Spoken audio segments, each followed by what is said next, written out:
Welcome to Life Stories, where every tale takes you on an unforgettable journey of love, secrets, and redemption. In today's story, we delve into the life of Ethan Miller, a young man whose ordinary world is turned upside down when a faded photograph on his boss's desk reveals a connection he never expected. Join us as we unravel the mysteries of Project Phoenix, explore the complexities of family bonds, and witness the power of forgiveness and truth. Don't miss this gripping tale. Subscribe to Life Stories now to begin today's captivating journey. The photograph sat unassumingly on the polished mahogany desk in David Sterling's office, its corners worn and its colors faded with time. To anyone else, it might have seemed like just another personal memento amidst the leather-bound books and corporate awards that adorned the space. But to me, Ethan Miller, it was far more than that. I had only been at Sterling Enterprises for a few weeks, still adjusting to the rhythm of the bustling New York City office. It was a world so far removed from my modest upbringing in a small Pennsylvania town that I often felt like an outsider looking in. The building itself was a fortress of glass and steel, its towering presence a stark contrast to the simplicity of the life I had known with my mother, Caroline. She was my rock, my anchor through every storm life had thrown our way. Her warmth, her strength, and her boundless love had shaped me into the person I was. That day, as I was delivering files to Mr. Sterling's office, my gaze was inexplicably drawn to the photograph. My breath caught in my throat. The woman in the picture bore an uncanny resemblance to my mother. Same chestnut hair, same gentle eyes, the same warm, inviting smile that had comforted me through scraped knees and teenage heartbreaks. It was like staring at a younger version of her, a version I had never seen before. The questions began swirling in my mind, each one more unsettling than the last. What was my mother's picture doing here? In the office of one of the most powerful men in the country? Had they known each other? Why had she never mentioned him to me? My heart thudded in my chest as I leaned closer to the photo, trying to convince myself that I was mistaken, that this was simply a trick of the mind. But the resemblance was undeniable. Is everything all right, Ethan? The deep, commanding voice behind me startled me so badly that I nearly knocked over a stack of papers on the desk. Spinning around, I found myself face to face with David Sterling himself. His salt and pepper hair and piercing blue eyes made him an imposing figure. Yet there was something in his expression, an unexpected softness, that caught me off guard. I'm sorry, Mr. Sterling, I stammered, feeling my face flush. I didn't mean to, intrude. The photograph. His gaze followed mine to the picture, and for a brief moment, something flickered in his eyes. Was it recognition? Pain? Regret?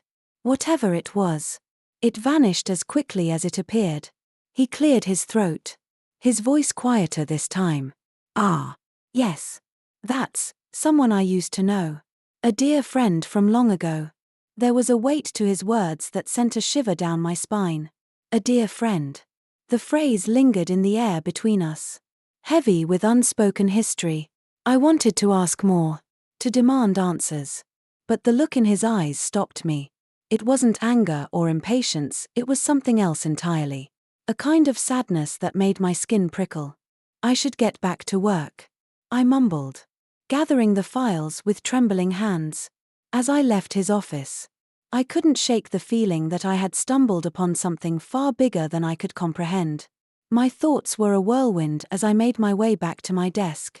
That photograph had opened a door to a past I hadn't even known existed. And I was determined to find out what lay on the other side. That evening, back in the tiny apartment I shared with my mother, the questions burned brighter than ever. My mom was at the stove, the scent of her signature spaghetti sauce filling the air. Normally, the familiar routine of our evenings together brought me comfort. But tonight, I was restless, unable to stop replaying the moment I'd seen the photograph. Mom, I began hesitantly, my voice barely above a whisper. Did you know David Sterling? Her hand froze mid-stir, and the spoon she was holding clattered against the pot. For a moment, She didn't say anything. Then, slowly, she turned to face me. The color had drained from her face, and her eyes were wide with something that looked almost like fear. "What makes you ask that?" she said. Her voice unusually high-pitched. I hesitated, but the words came tumbling out before I could stop them. "I saw a photo of you on his desk today. You looked younger. But it was definitely you." Her grip on the counter tightened, her knuckles turning white. It's complicated, Ethan," she said finally, her voice trembling. "There are things about my past, about our family, that I've never told you." The floor seemed to shift beneath my feet. "What things?" I asked, my voice rising. "What aren't you telling me?" She opened her mouth to respond but closed it again, as if the words were too heavy to say out loud. The silence stretched between us, thick with tension and unspoken truths. Finally, she took a deep breath, her eyes meeting mine. "I think it's time we talked." We sat down at the kitchen table, the half-prepared dinner forgotten. My heart pounded as I watched her clasp her trembling hands together. The familiar surroundings of our home, the faded curtains, the chipped mug filled with pens, suddenly felt alien, as if I were seeing them through a different lens. "Ethan," she began, her voice barely above a whisper. "The man you know as David Sterling, he's not just your boss. He's someone from my past. Someone very important." Her words hit me like a freight train. My mind reeled, struggling to process the implications of what she was saying. "What do you mean? Important?" I asked, my voice cracking. "Why didn't you ever tell me about him?"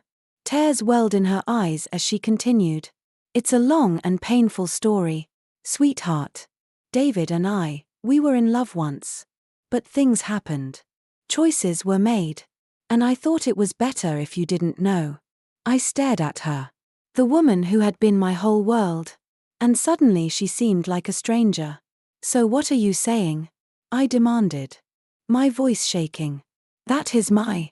She nodded, a single tear slipping down her cheek. "David Sterling is your biological father." The room spun, and I felt as if the ground had been ripped out from under me. Everything I thought I knew about my life, about my family, was a lie.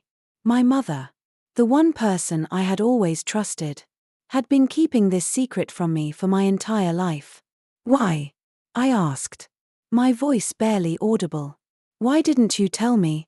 Her face crumpled, and her shoulders shook with silent sobs. "I thought I was protecting you," she said. "There were things about David's life, dangerous things, that I didn't want you to be a part of. I thought I was doing the right thing. I wanted to be angry, to yell, to demand more answers. But as I looked at her, so vulnerable and filled with regret, all I could feel was an overwhelming sense of loss. The woman who had been my rock was now a puzzle I didn't know how to piece together.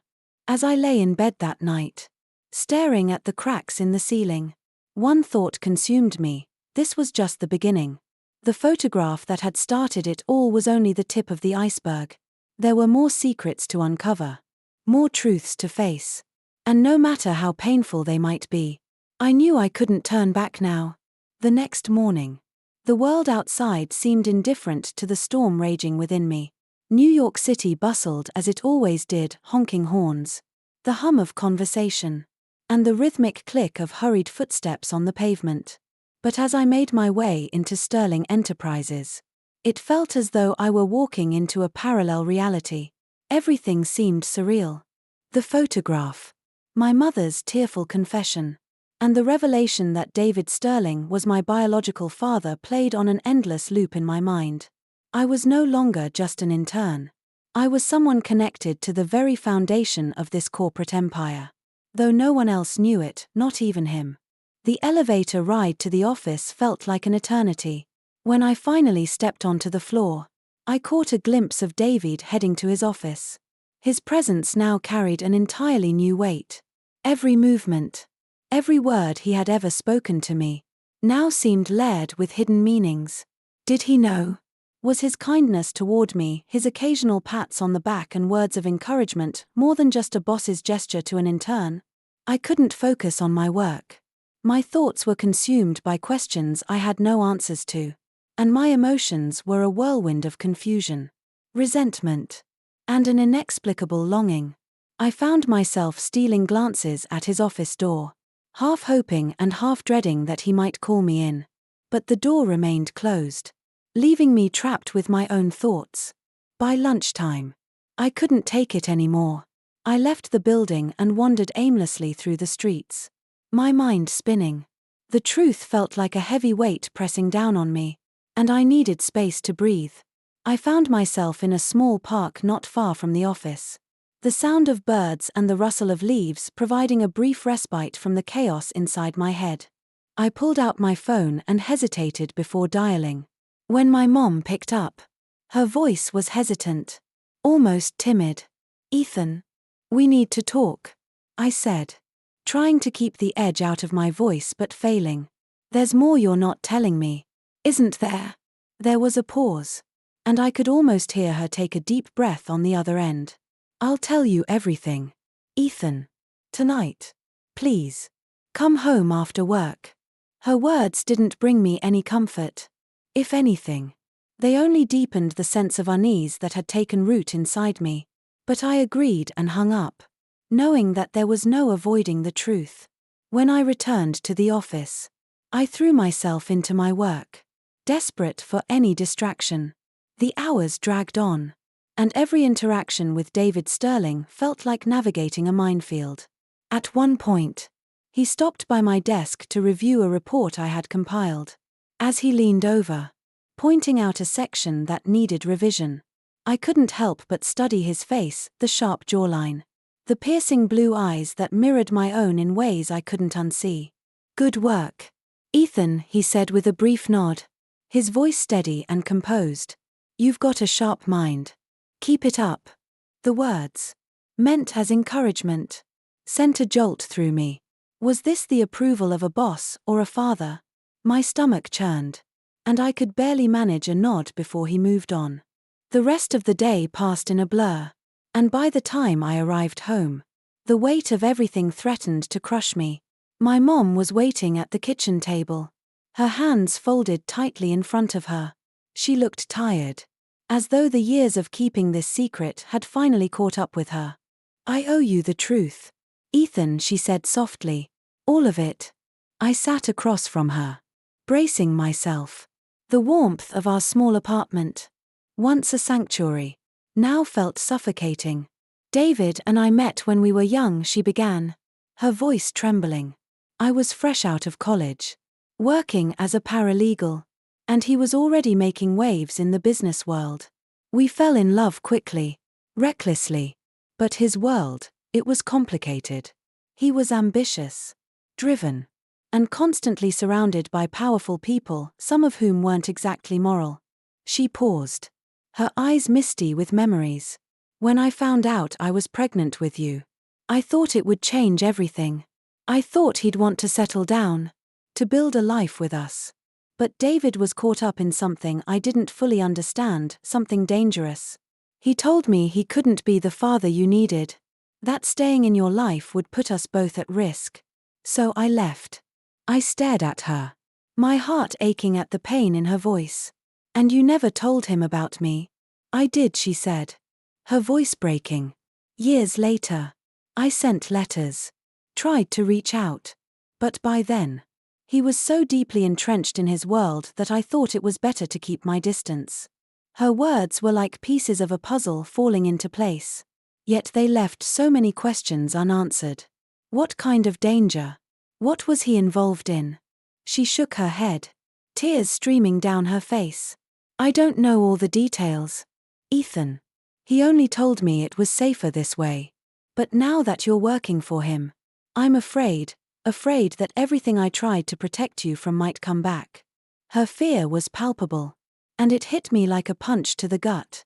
My anger softened, replaced by a wave of empathy for the woman who had sacrificed so much to keep me safe. But her words also sparked something else, curiosity. If David Sterling had made such drastic choices to protect us, what exactly was he hiding? That night, as I lay in bed, Sleep eluded me once again. My mind replayed every interaction I'd had with David. Every cryptic word my mom had said. There was more to this story. More than either of them was willing to share. And I wasn't sure if I was ready to uncover it, but I knew I didn't have a choice. The days that followed were a blur of confusion and growing unease. Every time I stepped into the towering headquarters of Sterling Enterprises, it felt as though the weight of its sleek, glass facade bore down on me. The once exhilarating hum of office life, the clicking keyboards, ringing phones, and muted conversations now seemed ominous. As though everyone around me knew something I didn't. David Sterling, the man I now knew to be my biological father, continued to interact with me as if nothing had changed. Every time he complimented my work or stopped by my desk, I analyzed his words, searching for some hidden meaning. Did he know who I was? Was he treating me differently because of it? Or was this all some cruel coincidence? And I was imagining connections that didn't exist. At night, the questions only grew louder. My mother's revelations had answered some of the questions that had plagued me, but they had opened the door to so many more. What had David been involved in that made him push us away? Why had he allowed me to stumble into his orbit as an intern without warning? And if he didn't know who I was, how long could I keep it a secret from him? One evening, unable to bear the questions any longer, I found myself back in my mother's small kitchen. She was stirring a pot of soup when I walked in, her shoulders tense.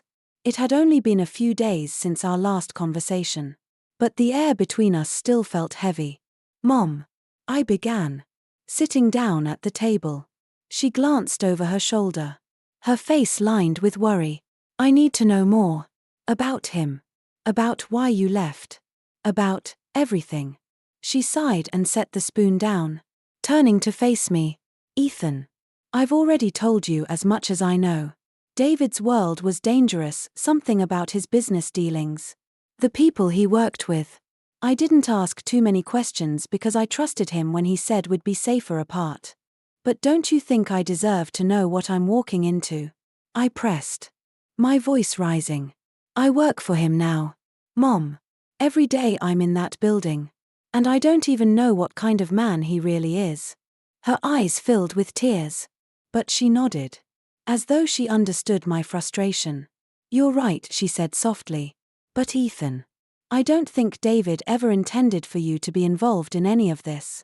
I don't think he even knows you're his son." Her words hit me like a punch to the gut. The idea that he might not know that I was just another intern to him only made the situation more unbearable. How could my mother keep such a monumental truth from him? How could he not see the resemblance? The connection. When I stood before him every day, I left the house that night with more questions than answers. The walk back to my apartment was long and cold, and the city lights seemed harsher than usual. I felt like a stranger in my own life, adrift in a sea of secrets and half-truths. The next morning, I arrived at work determined to get answers, even if I had to find them myself. During my lunch break, I made my way to the company archives, a quiet room tucked away on one of the lower floors. Under the guise of organizing old files, I began sifting through records, hoping to find anything that might shed light on David's past. Hours passed, and my search yielded little more than routine corporate documents. But just as I was about to give up, I stumbled across a folder labeled Project Phoenix. The name alone sent a shiver down my spine. I opened it carefully, my heart racing. The contents were vague but unsettling: financial transactions, shell companies, and a list of names, some of which were redacted. The dates on the documents matched the years leading up to my birth, and though nothing explicitly connected my mother to the project, the implications were clear. Whatever Project Phoenix was, it had been significant enough for David to hide it under layers of corporate obfuscation. As I flipped through the pages, one name caught my eye: Mark Taylor. My father, the man I had believed to be dead. My hands shook as I read further. According to these records, Mark Taylor had been receiving regular payments from a Sterling Enterprises account. The last transaction was dated only a few months ago. The room seemed to spin as I processed the information. Mark was alive. Not only that, but he had some kind of connection to David and this mysterious project. My entire life, I had grieved for a man who, it seemed, had never truly left. But why had he disappeared? Why had my mother kept this from me? I hurriedly copied the documents, stuffing them into my bag before anyone could notice. That evening, as I sat in my apartment, staring at the papers spread out before me, I felt a mix of emotions: anger, betrayal, and an overwhelming sense of loss. My life, once so simple, was unraveling piece by piece. And yet, there was a strange sense of purpose building within me. I wasn't just an intern anymore, not just the boy from Pennsylvania trying to make his mark in the big city. I was part of something much larger, a web of secrets and lies that spanned decades. If I wanted the truth, I would have to go deeper, even if it meant risking everything. As I lay awake that night, my mind raced with possibilities. Mark Taylor was out there somewhere, and he had answers about David, about my mother, and about why my life had been built on a foundation of secrets. I didn't know where this path would lead, but one thing was certain: I couldn't stop now. The truth was out there, and I was determined to find it. The following morning brought no clarity, only a relentless drive to dig deeper. My sleep-deprived mind buzzed with fragments of possibilities, theories, and half-formed plans. Mark Taylor was alive. The man I had mourned, whose absence had been a constant ache throughout my childhood, had been out there all along. And David Sterling, my biological father, had to know about it. There was no other explanation for the payments I had uncovered. Yet the pieces didn't fit neatly together, and the unanswered questions gnawed at me like a constant itch. As I walked into Sterling Enterprises that day, the world felt sharper, more vivid, as if I were seeing everything through a new lens. The gleaming office building wasn't just a place of work anymore, it was a fortress of secrets. And I was determined to find a way inside. I tried to keep my expression neutral, but every interaction felt loaded. Every colleague's glance, every casual conversation seemed tinged with hidden meanings. The weight of what I knew or thought I knew was suffocating. By lunchtime, I couldn't stay at my desk any longer. I headed to the archives room again, under the pretense of continuing my organizational project. My heart pounded as I sifted through more files, searching for anything that might illuminate the connection between David, Mark, and the enigmatic Project Phoenix. I was so engrossed that I didn't hear the door open behind me. "Ethan," a voice said sharply. I froze, the file in my hands slipping slightly. Turning slowly, I found myself face to face with David Sterling. His piercing blue eyes, so much like my own, were fixed on me, unreadable. "What are you doing here?" he asked, his tone calm but with an edge of suspicion. For a moment, I was certain I'd been caught. My mind raced for an excuse, and I held up the file in my hand. "Just organizing some old records," I said, trying to sound casual. "You know, part of the intern duties." He stepped closer, his gaze flicking to the file and then back to me. "I appreciate your initiative, Ethan," he said after a long pause. "But there's nothing in these records that concerns your current responsibilities. If you want to learn more about the company, you can always come to me directly." His words hung in the air, heavy with implication. Did he know? Was he testing me? I nodded quickly, muttering an apology, and hurried out of the room, my heart pounding in my chest.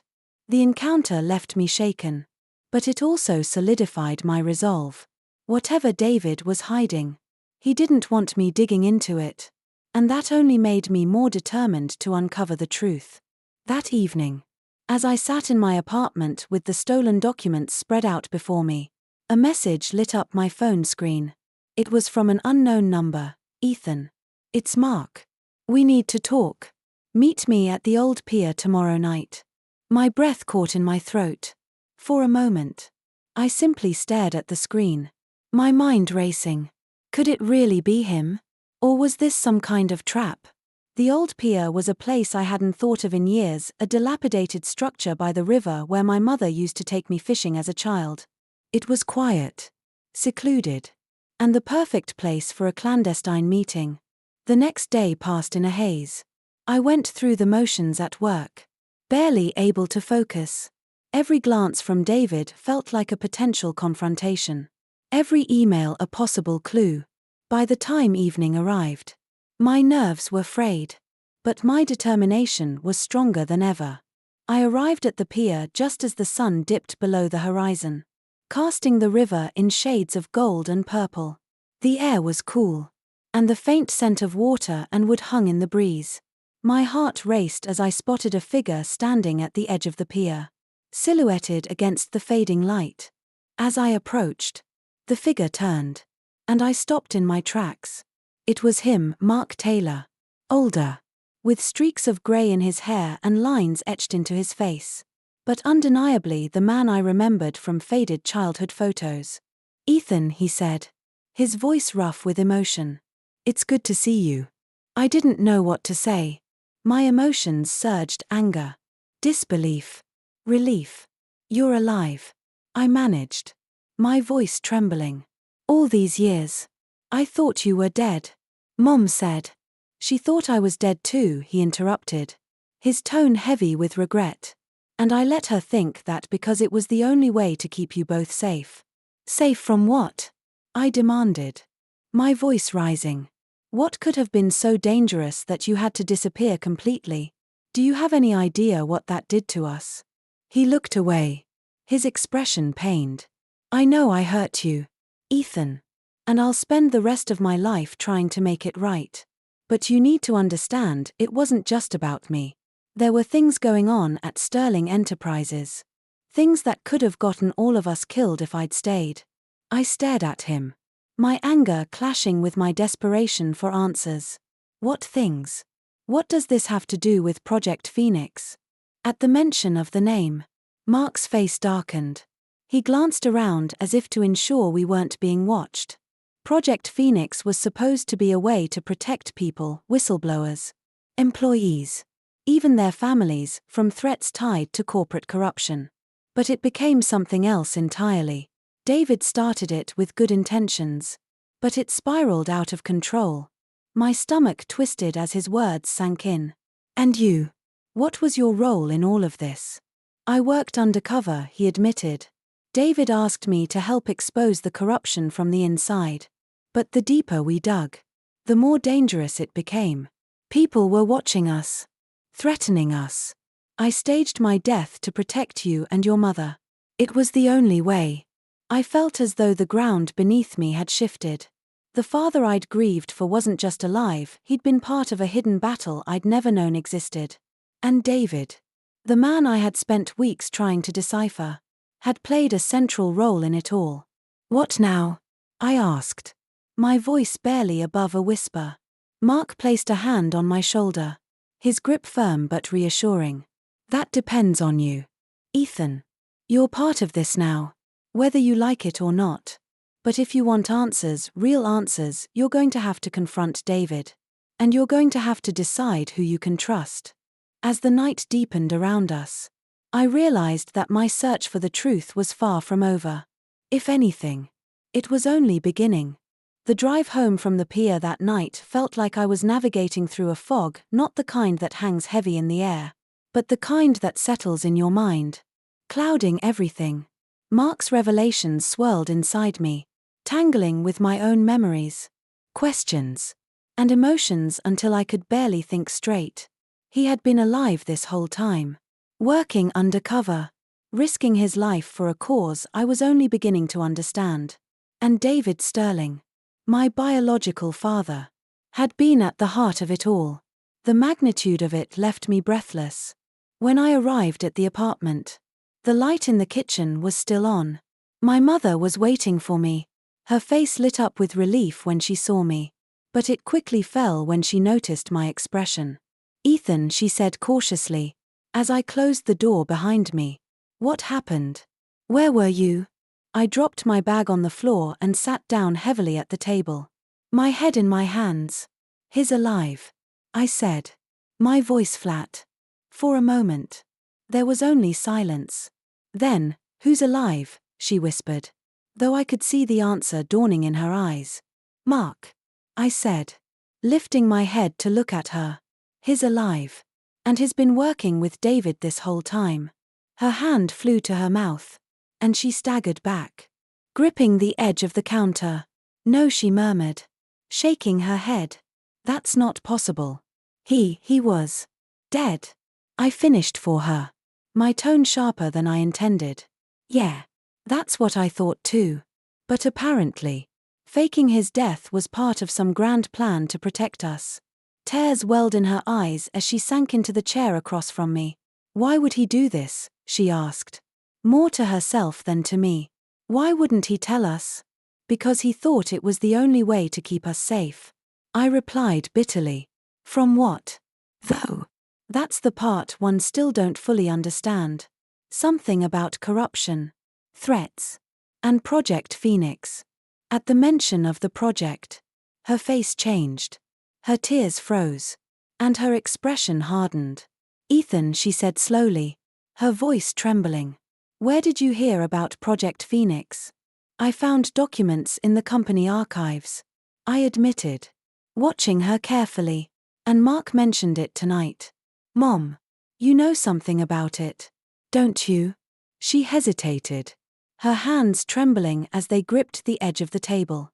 I didn't think it would still matter after all these years, she said quietly. I thought it was over. What was over? I pressed.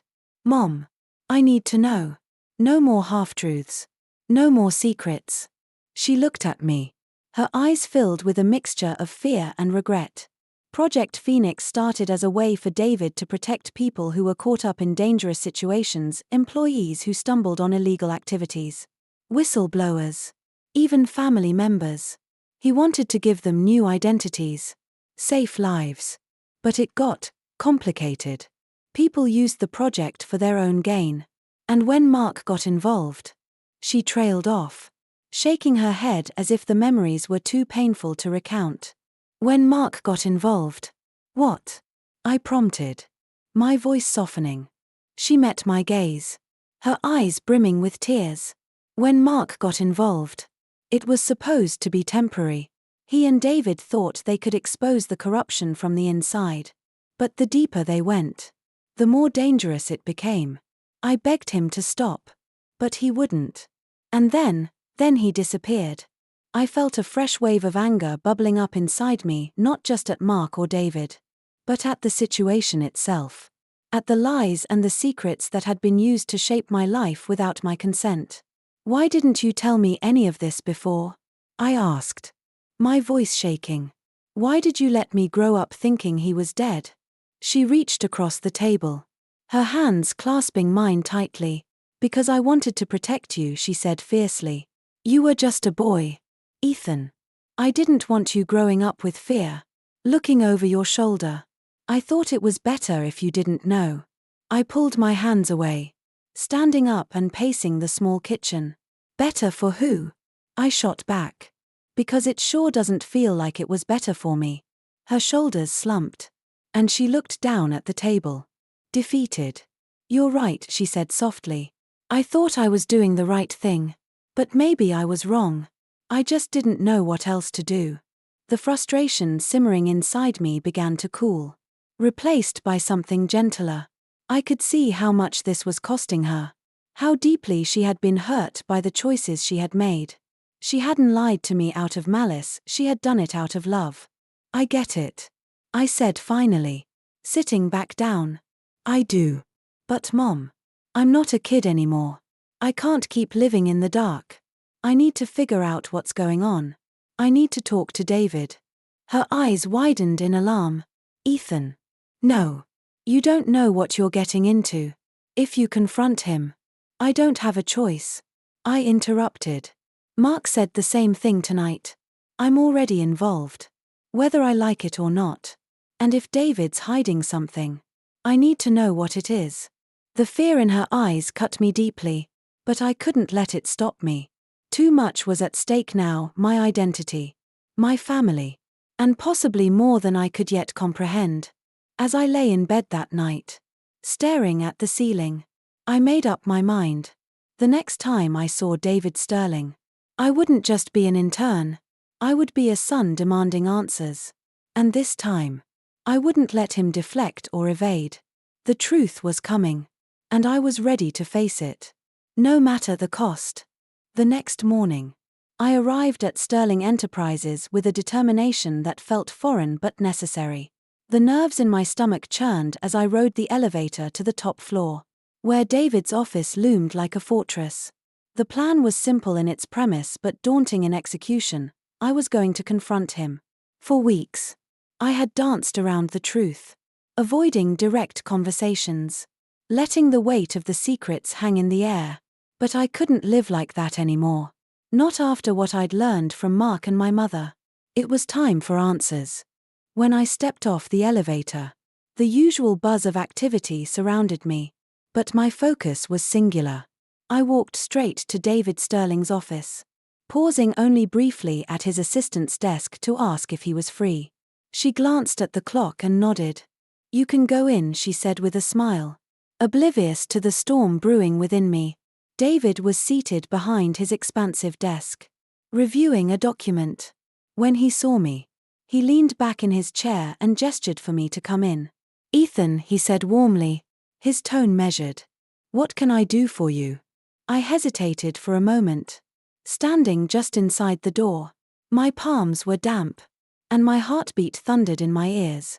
But then I thought of Mark, my mother, and the years of unanswered questions. That gave me the courage to move forward. "I need to talk to you," I said, closing the door behind me. David raised an eyebrow, intrigued by my serious tone. "Go on." I stepped closer, hands clenched into fists at my sides. "I know about Project Phoenix."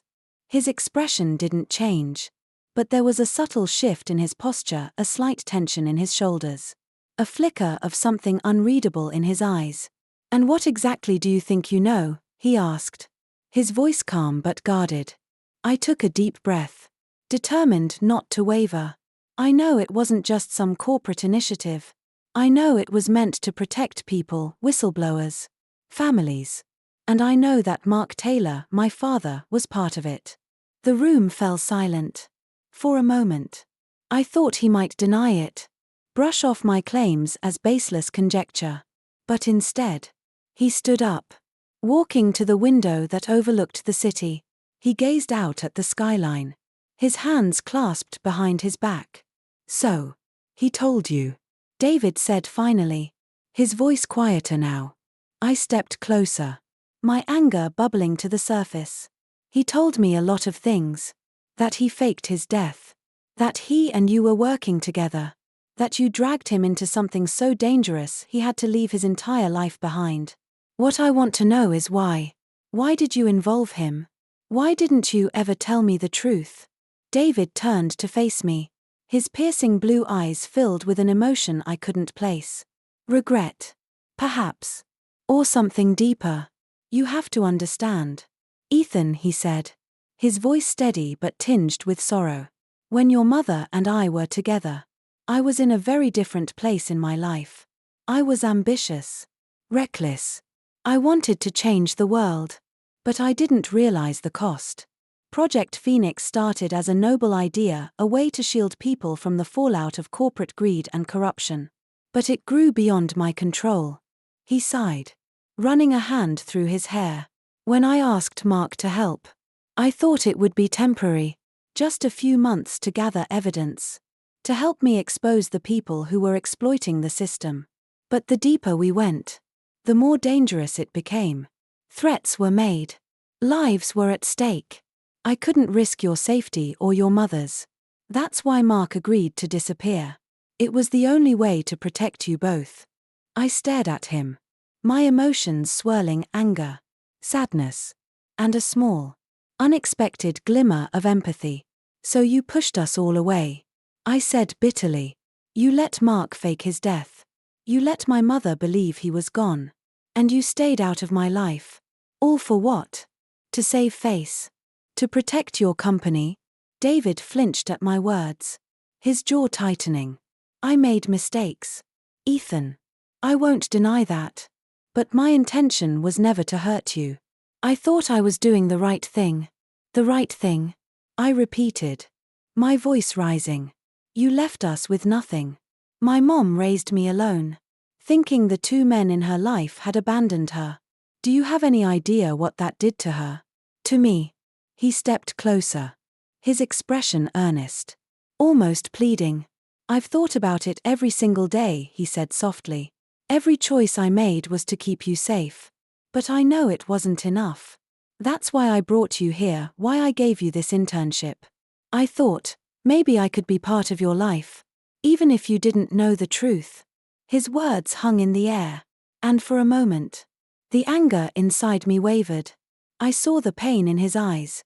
The weight of years of guilt. But it wasn't enough to erase what had happened. You should have told me, I said. My voice trembling. You owed me that much. David nodded. His expression solemn. You're right. I should have. And I'm telling you now because you deserve the truth. But there's more to this than you realize.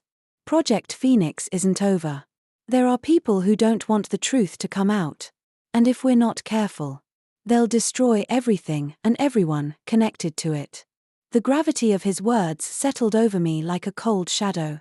For weeks, I had been chasing answers, trying to untangle the web of lies surrounding my family.